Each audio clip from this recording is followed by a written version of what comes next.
Olá, este é o Visão Parlamentar gravado em home office. Neste programa, eu converso com o deputado Coronel Sandro, do PSL, presidente da Comissão Extraordinária de Privatizações.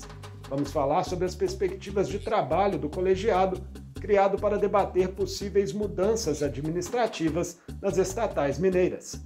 Acompanhe!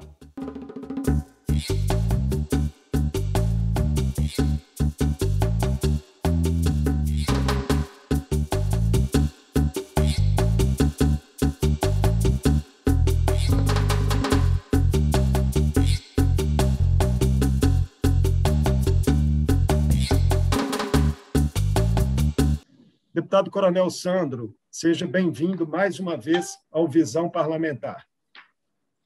Eu que agradeço, Marcos Soalheiro. É um prazer poder conversar com você sobre o tema privatizações e também com os telespectadores da TV Assembleia.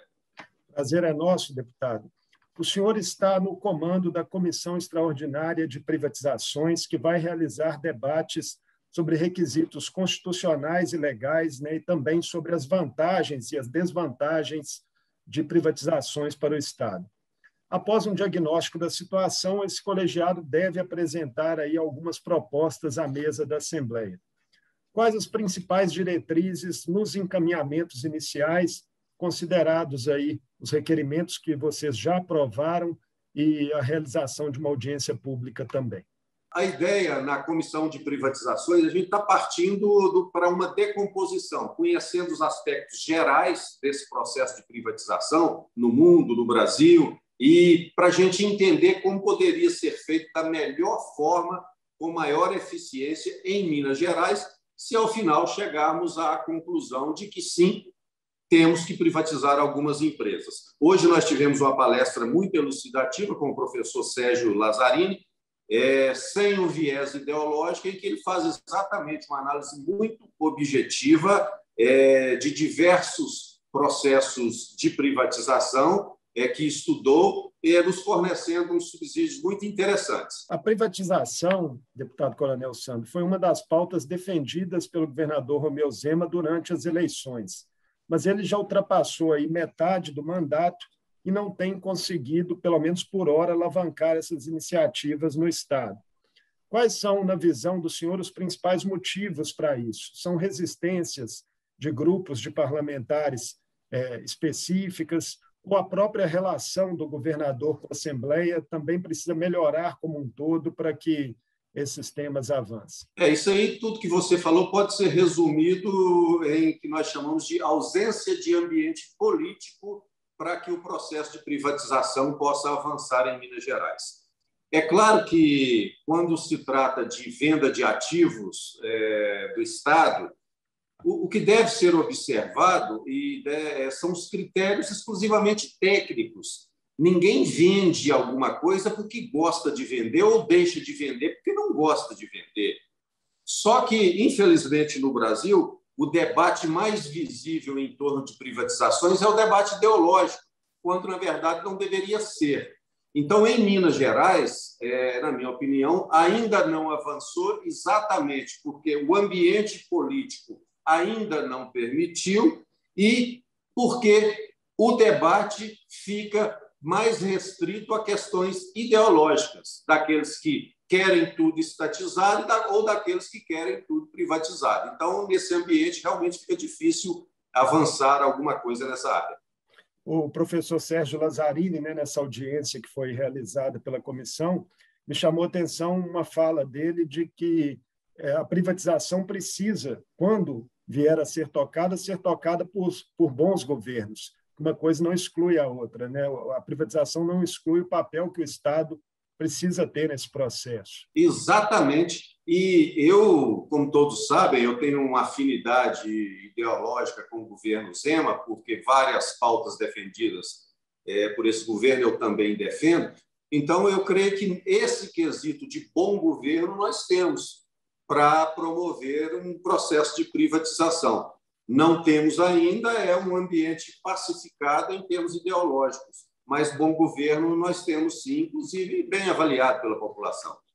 No plano federal, o ministro da Economia, Paulo Guedes, também iniciou sua gestão no governo Bolsonaro com a intenção declarada de reduzir aí substancialmente o tamanho do Estado, né, com um pacote amplo de privatizações. Na prática, também, ao menos até aqui, os avanços não foram tantos, né? Algumas empresas menores conseguiram aí ser privatizadas, mas grandes empresas ainda não foram. É um quadro com características similares ao de Minas, na visão do senhor, em relação às dificuldades? O quadro do governo federal ele guarda algumas diferenças e tem uma situação melhor do que a nossa. O governo federal tem centenas de estatais, algumas eficientes, a grande maioria era ineficiente, davam prejuízo, algumas hoje estão dando lucro. Minas Gerais, pelo site do governo, nós estamos com 16 estatais. Temos a joia da coroa, as joias da coroa, que seriam a CEMIG e a Copasa.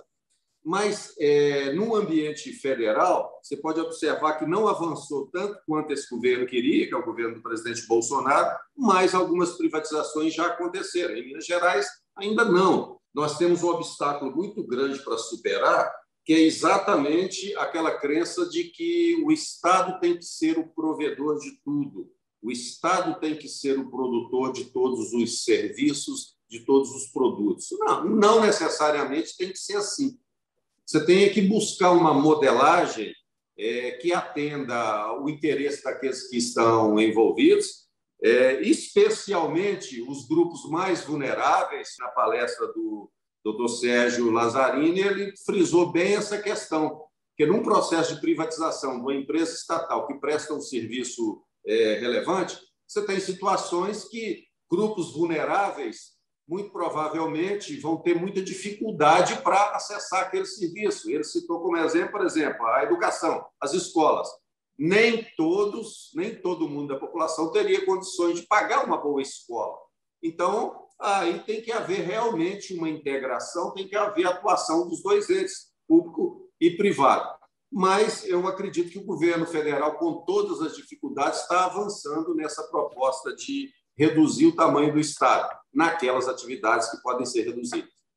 Por manifestações anteriores, a gente percebe que a maioria dos membros titulares da comissão extraordinária já se posicionou favoravelmente à venda de estatais, né, em alguma medida. A exceção aí talvez seja o deputado Betão, do PT. Essa composição ela deve afetar os resultados das discussões? Como que vai ser esse balanço no colegiado de opiniões favoráveis e contrárias? Eu acredito que não afeta, não, porque as vozes têm o mesmo peso, embora a gente tenha uma maioria de vozes favoráveis à privatização. E também, na votação de requerimentos, eu acredito que aí sim haverá uma diferença, porque a gente tem lá 4 deputados que já declararam, 3 deputados declaradamente favoráveis às privatizações. Temos um que é declaradamente contra e temos um deputado que ainda eu não sei qual que é a posição dele a respeito do tema. Mas, de toda sorte, a gente deve ter em mente o seguinte: não é o voto do deputado Coronel Sandro ou do deputado Betão que vai definir se uma proposta de privatização aqui vai ser bem sucedida. Na verdade, é o plenário com os 77 deputados que vão fazer essa análise. O que a gente pretende é contribuir com um relatório com conteúdo robusto, efetivamente objetivo, desprovido das questões ideológicas, apontando aquelas possibilidades em que a privatização deve caminhar para ser bem-sucedida e, eventualmente, naquelas em que o Estado deve, por enquanto, resguardar o interesse público, não privatizando. Após sua escolha para chefiar a comissão, deputado Coronel Sandro, o senhor afirmou em um discurso que a transferência de estatais para a iniciativa privada poderia representar, além do enxugamento da máquina, uma saída também para a retomada do crescimento, né, e para a redução até mesmo das dívidas de Minas Gerais. Num primeiro momento, o senhor acha que já tem empresas que a privatização pode, de fato, avançar? Por exemplo, definir a situação da Codemig, né, que é uma empresa que o projeto já se encontra na casa, o projeto de privatização. Seria uma prioridade? Exatamente. Nós já deliberamos lá na comissão que iremos tratar a questão da Codemig num primeiro plano, em decorrência do fato de já haver projeto na casa tratando disso. Então, já temos aprovados requerimentos de visita à Codemig para conhecer mais a fundo, né? Embora muitos digam que é uma empresa tão somente para arrecadação de royalties, né, do Nióbio, mas eu não vejo com tanta simplicidade assim. Então, a gente precisa conhecer mais a estrutura e a cultura interna da organização para que a gente possa oferecer uma contribuição que vá resultar em ganhos efetivos para todo mundo, e principalmente para o Estado de Minas Gerais. Então, nessa ordem de prioridade, nós trataremos primeiro daquelas cujos projetos já estejam na casa tramitando. Alguns parlamentares, digamos assim, mais refratários às privatizações, argumentam que a pandemia teria reforçado a importância de o Estado controlar empresas como a CEMIG e a Copasa, para garantir tarifas sociais e a manutenção de serviços, né, mesmo em situação, por exemplo, de não pagamento de contas, ou para as pessoas mais vulneráveis, né, os consumidores desprovidos de maiores recursos. O senhor acredita que, mesmo com esses efeitos da pandemia, há clima político para o debate específico sobre essas duas estatais, enquanto a pandemia ainda não se arrefecer por completo? Eu acredito plenamente que nós temos clima para debate e para análise. Eu não concordo com a opinião desses parlamentares que dizem que, em decorrência da pandemia, o serviço tem que ser exclusivamente público para garantir tarifas sociais e outros benefícios. Não. Um critério objetivo que tem que ser analisado, e eu já falei isso aqui anteriormente e vou repetir, é a questão de preservar o interesse dos grupos vulneráveis. Então, se hoje você pega a CEMIG, por exemplo, você tem lá o que nós poderíamos chamar de grupos vulneráveis, são aqueles que estão acobertados pela tarifa social.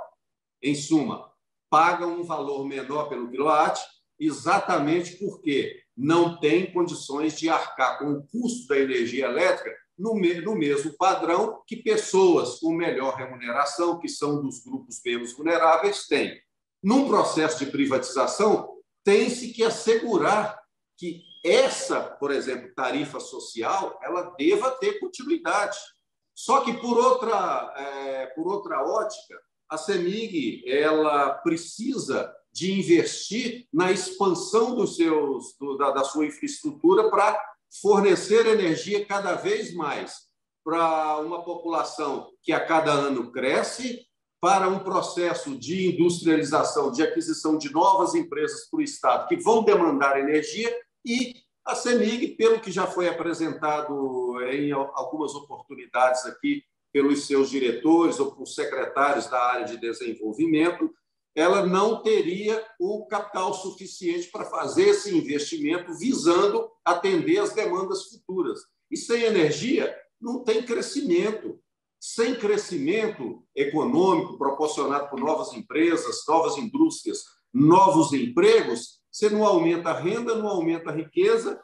Em resumo, você não possibilita que a população aumente a sua riqueza. Então, isso, na verdade, justifica a análise e a avaliação do processo de privatização dessas empresas, em especial a CEMIG, como eu estou dizendo, para possibilitar sua continuidade e perenidade no tempo. E hoje o Estado não tem o recurso suficiente para esse investimento. Falando da CEMIG, deputado Coronel Sandro, também foi instalada recentemente na Assembleia uma CPI voltada para averiguar aspectos da gestão da companhia. O primeiro signatário do requerimento que deu origem à CPI, o deputado professor Cleiton, afirma que há diversas irregularidades na empresa e que existiria uma estratégia de sucateá-la para convencer a opinião pública a apoiar a venda. O senhor acredita que a CPI interfere de alguma forma no debate sobre a privatização da empresa? Na minha avaliação, interfere de forma positiva, porque se a Assembleia, na sua função de fiscalizar, instalou uma CPI para verificar se tem irregularidades na gestão da CEMIG, empresa estatal pública do Estado de Minas Gerais, Isso é mais uma comprovação de que o Estado, muitas das vezes, não é um bom gestor de empresa estatal. E quanto à questão de depreciar a CEMIG, eu ouço muito essas acusações. Estão sucateando a CEMIG para baratear o preço. Na verdade, isso é uma falácia, porque hoje a CEMIG, ela praticamente, fora uma outra pequena que tem aí, ela é a fornecedora quase que exclusiva de energia elétrica em Minas Gerais. E o que vai estar sendo colocado à venda, alienado, de acordo com a modelagem que for determinada, é exatamente esse serviço, esse fornecimento da energia. E o fornecimento de energia para os diversos públicos, não tem como se sucatear isso. Você pode falar, ela está sucateada, por exemplo, tem mais empregados do que deveria ter, suponhamos que seja isso. Ótimo. Se eventualmente for privatizada, pode ter certeza que ela vai ter o número de empregados suficiente e necessário para o fornecimento do serviço que ela presta. Existem salários fora da realidade do mercado. Ótimo. Se acontecer uma privatização, pode ter certeza que esses salários serão adequados. E se, eventualmente, no futuro, a CEMIG ou qualquer outra estatal, como muitas das estatais brasileiras, que pertencem à União, vier a dar prejuízo, virar anos em déficit, o Estado não vai precisar mais recompor as finanças dessas empresas e esse recurso, que eventualmente seria utilizado para isso, pode ser destinado a áreas mais sensíveis e mais relevantes, como saúde, educação, infraestrutura, segurança pública. No caso agora da Copasa, a perspectiva de privatização tem como pano de fundo a regionalização dos serviços de fornecimento de água e esgoto sanitário prevista pelo novo Marco Regulatório Nacional do setor. Para alguns deputados, a falta de saneamento básico universal é um argumento para a regionalização e também para a privatização da companhia, a Copasa. Outros já temem que pode haver aumento de tarifas, prejuízos para os municípios menores e menos lucrativos. Como é que o senhor vê essa questão, até tendo em vista os contatos que o senhor tem em sua base com os prefeitos, que lidam diretamente com a companhia? A regionalização ela impacta de que forma nas discussões sobre privatização? Antes de te responder, eu quero fazer uma consideração sobre a posição do Brasil, a nossa situação em relação ao fornecimento, ao recebimento de serviços, seja por entidades do poder público ou da iniciativa privada. No Brasil, não se tem o costume de assimilar muito bem o pagamento por uma prestação de serviço. É uma constatação. Haja vista que a gente tem enorme resistência, todos nós, quando há por exemplo, uma concessão de uma rodovia para que uma empresa faça a exploração e a manutenção e instalam-se praças de pedágio. Então, diante dessa dificuldade, criou-se também algo um pouco mitológico e, na minha avaliação, que tem que fazer análise de caso a caso, de que a Copasa cobra uma tarifa muito elevada, o SAI de alguns municípios que tem não cobraria uma tarifa tão elevada. O marco zero do saneamento, eu acho que foi bem oportuno e, se considerarmos, salvo engano, que hoje metade dos brasileiros não tem saneamento e nós temos metas para cumprir. E eu não vejo muita dificuldade em inserir a iniciativa privada, regionalizar essa prestação de serviço, para que a gente possa atingir essas metas e chegar lá em algum momento com saneamento fornecido a todos os brasileiros. Mais uma vez, eu reforço aqui a minha opinião, que eu já disse, o debate, infelizmente, é mais ideológico do que técnico. Mas, se a gente for acompanhar todos os fóruns técnicos, as análises efetivamente objetivas, vai apontar que a privatização não é nenhum demônio, muito pelo contrário, em diversas áreas tende a melhorar a prestação de serviço e, em muitas delas, ainda baratear o custo desse serviço. Tanto para a privatização da CEMIG quanto da Copasa, a Constituição Mineira determina, deputado Coronel Sandro, que tem que passar por um referendo popular. O governador Romeu Zema já afirmou que um referendo seria muito oneroso e complexo e que seria melhor mudar as regras para viabilizar a desestatização. Para alterar a Constituição estadual nesse aspecto, é preciso que pelo menos 48 deputados aprovem a medida na Assembleia. O senhor acredita que este é o melhor caminho? Tentar trabalhar para derrubar a exigência do referendo? Se não tivermos alternativas e formos para essa via do plebiscito, essa decisão pode ser por margem muito pequena, favorável ou desfavorável. Mas como eu creio na privatização, e acho que é um entrave muito, muito grande você constar na Constituição que, para se vender uma empresa, em especial as duas, a CEMIG e Copasa, tem fazer o plebiscito. Eu acho que o ideal seria retirar realmente esses dispositivos da Constituição e trazer o debate aqui para a Assembleia e para casa, para que possa se fazer uma discussão, uma análise madura e ir para a votação dentro do que cada deputado acredita, dentro dos seus princípios.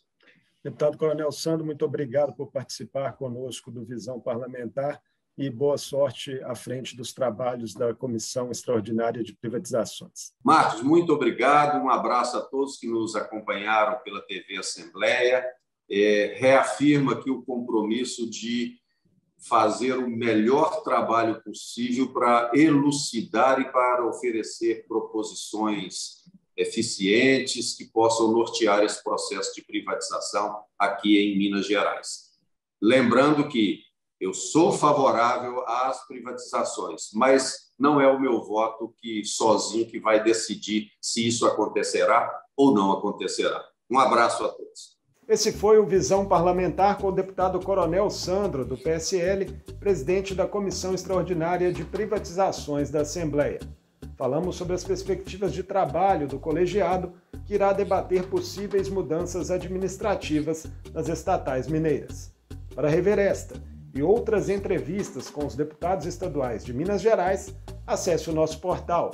Obrigado pela companhia e até a próxima.